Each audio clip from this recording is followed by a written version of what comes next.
Good morning, ladies, gents and Pikachus, pussies of Britain. It's 7:30 in the morning. What better time to talk about drugs, drug taking?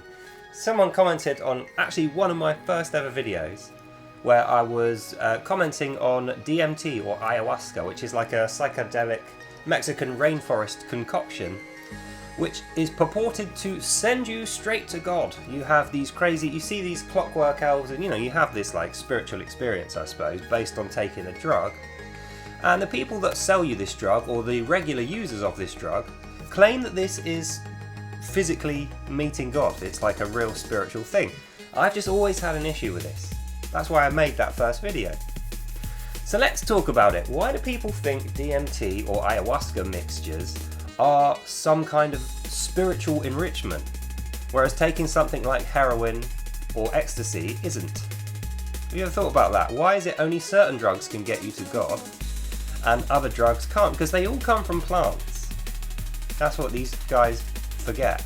Oh, but it's a plant. It's one of the most common molecular structures in the world. It's we have enzymes to break it down in our body, so therefore it must be a thing everyone is supposed to do, right? See these Clockwork Elves get to God through having done a drug? But I mean, I said in my first video, if you need a drug dealer to get to your God, maybe it's not actually God. Maybe that's just a sales pitch that the drug dealer wants you to accept. Some sort of esoteric new age religion, if you like, the religion of drug taking.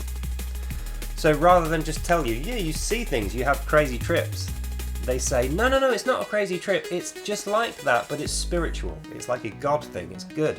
So the more you do it, the better you are as a person. What could possibly go wrong with that line of inquiry?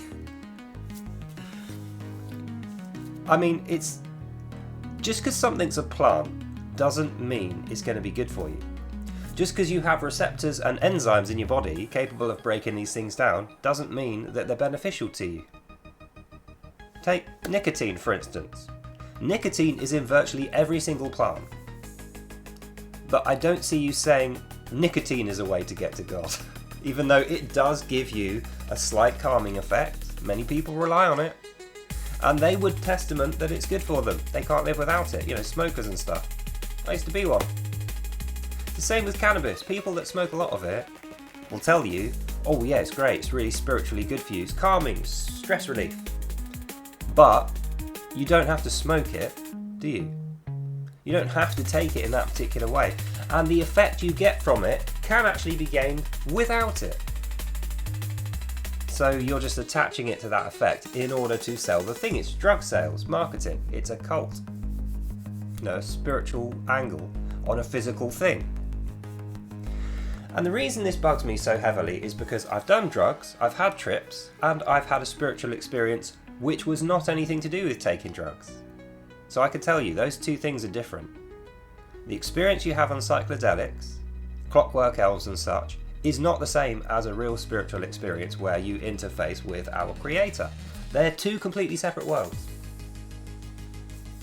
But if you can convince people they're the same and then say, I can sell you a ticket to that spiritual experience, and the ticket comes in the form of a pot full of mushroom brew or some other drug which you pay me money for, many very naive, I won't say stupid, but easily led people are gonna buy that. Especially if they have a predisposition to stress relieving drug taking or psychedelics. But we don't mention, while we're having that conversation, the amount of people that die through having done that drug, do we?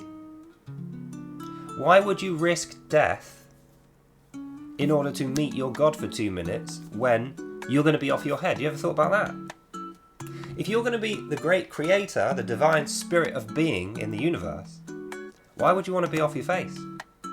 Why would you want to be gurning, sweating profusely, looking your worst, unable to remember the experience? Why?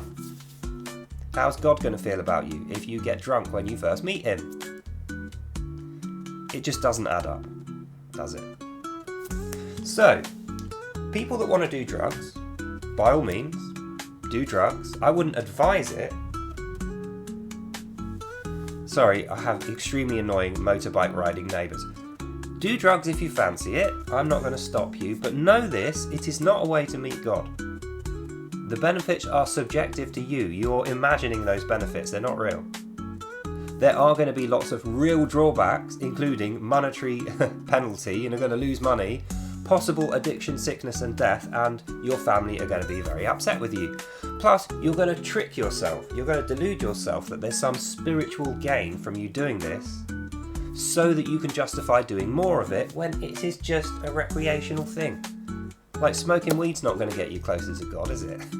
Smoking cigarettes either is not going to get you. That's like me saying there's a God of beer. If I drink enough beer, I can meet God. No, you can't. You can okay drinking lots of beer through deluding yourself, but at the end of it, all you're going to find is hangovers. So, that leads me on to my final point. If you really want to meet with God, if you're really interested in a genuine, authentic spiritual experience where you can meet your Creator and you can have that discussion one-to-one with no interruptions, when you are not sweating, gurning and inebriated, there are methods you can use in order to accomplish this, and they don't involve buying a ticket off a drug dealer, possibly killing yourself, having a hangover and being very, very sick. Those things are not connected with a spiritual, godlike experience, a divine meeting. Those are the things we would identify as being signals of poor health, curses, demon powers. Which, if that's your bag, go right ahead, but know that there is a cost. Not a monetary cost. There is a monetary cost to buying the thing. There's a spiritual cost to messing with these things, which is why we call it voodoo and magics and all the rest of it. And we, as Christians anyway, I would say you want to avoid that stuff.